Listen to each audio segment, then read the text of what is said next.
Aujourd'hui, nous allons réaliser une recette tout en simplicité.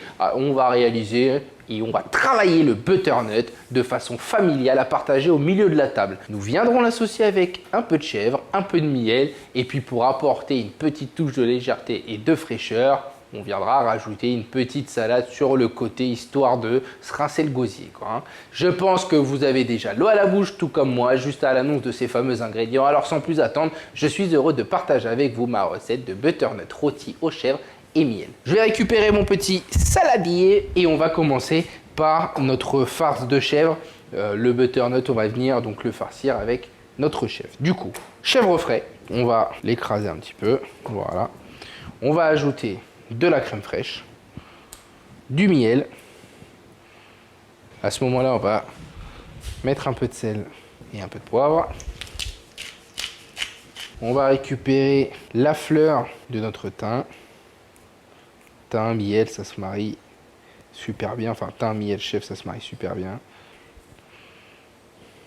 Voilà, rien de bien compliqué. On va venir s'occuper de nos gousses d'ail. On va venir les éplucher, on va venir l'ouvrir en deux, on la dégerme hein, comme toutes les gousses d'ail. Le germe est indigeste de la deuxième. Petit pressail, allez je fais le foudingue. Voilà, ça c'est bon. On mélange tous nos beaux ingrédients. Vous avez vu, on n'a pas forcément besoin de fouet, hein. J'aime bien travailler à la maryse. Un peu plus de poivre pour moi.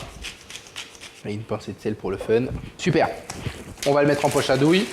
Ça sera plus facile pour tout à l'heure. Notre crème de chèvre est prête. On la réserve donc au frigo jusqu'à utilisation. C'est parti. On va continuer notre recette, mais avant, on va préchauffer notre four à 180 degrés. On va se lancer sur notre courge butternut. Famille des courges, il faut savoir que le butternut est un légume riche en oligo-éléments comme le cuivre, le fer ou les vitamines A et C. Il est un atout pour notre santé, mais aussi si vous faites un régime, il sera votre meilleur allié. Il a un très fort pouvoir rassasiant et il est faible en calories. Il facilite également le transit, donc en gros, que de bonnes choses. Moi, je mets les gros parce qu'après, je vais avoir les mains orange. Non pas que j'aime pas trop ça, mais bon, si on peut éviter, c'est mieux. Donc, je vais le laisser entier, d'accord ? On va juste le tailler en deux dans la longueur. On fait attention de ne pas se couper.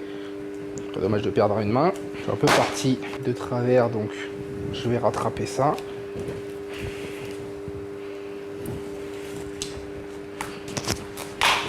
Parfait. On va venir enlever les graines.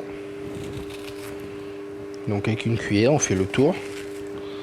Hop. Alors si vous faites du butternut pour un régiment, vous pouvez, si vous voulez, vous avez le temps, récupérer les graines. Il faudra bien les laver, enlever toute la chair autour et vous pouvez les faire sécher donc au four, hein.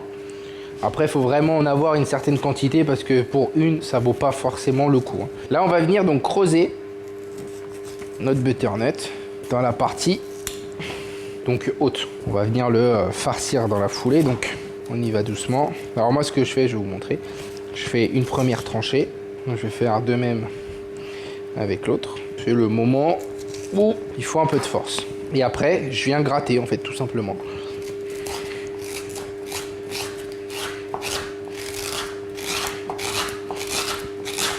Donc une fois que vous avez fait votre tranchée, ça se fait tout seul, hein. Ça, on garde, hein. Vous allez voir ce qu'on va faire après avec. Donc là, on est pas mal, vous voyez. On a une belle tranchée. Et la chair, moi je la garde. On va venir la hacher grossièrement. On va venir mettre nos courges comme ceci.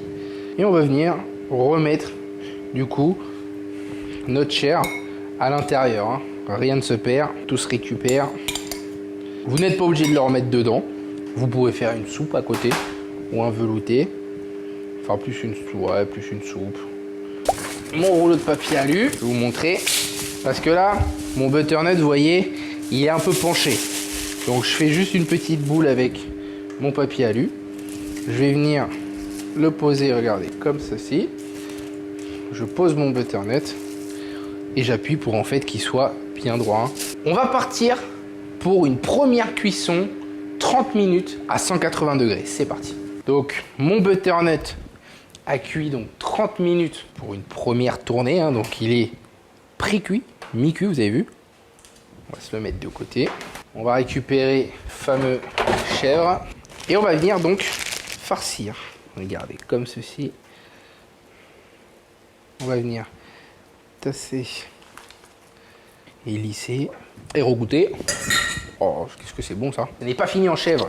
On va ajouter 2 tranches à peu près de chèvre par butternut. On le garde, bon, on le garde pour moi ça. Je peux toujours tester. Là, mes butternuts vont repartir 30 minutes en cuisson, donc du coup toujours à 180 degrés, pour terminer la cuisson de mon butternut et pour un peu gratiner et que tout s'homogénéise. Donc c'est parti, 30 minutes de plus. Ça fait donc 30 minutes que mon butternut est au four. On va aller voir ce que ça donne. Regardez-moi ça. La courge donc a superbement bien cuit. On transperce comme dans du beurre. Notre chèvre a bien gratiné. On va donc juste laisser ça. Le temps pour nous de tailler les 10 tomates cerises. Et après, on va passer donc au dressage. On va juste les tailler en deux, amener un peu de volume. Notre mesclin de salade. Moi, je vais dresser pour une portion de salade, grosso modo, hein, tomates cerises, un peu de sel, poivre et un trait d'huile d'olive. Là, on va venir mélanger délicatement, sans écraser, de toute beauté. Ça. Et là, on passe au dressage de notre plat partagé, un peu familial. On va venir déposer notre salade. Vous avez vu, c'est une belle salade. Hein. Là, on est généreux. Là. Le butternut. Donc, on va garder juste l'alu pour garder toujours quelque chose de très droit, un peu comme ça, en tête bêche. Je pense que c'est pas mal. Ma recette est terminée. Ça y est, on est prêt à passer à table. Ce qui est bien, c'est qu'en plus, on n'a rien jeté parce qu'on a gardé la peau. Je vous dis, les graines, vous pouvez les faire chez vous. Là, on a ce chèvre monstrueux. Alors moi, je l'ai goûté frais.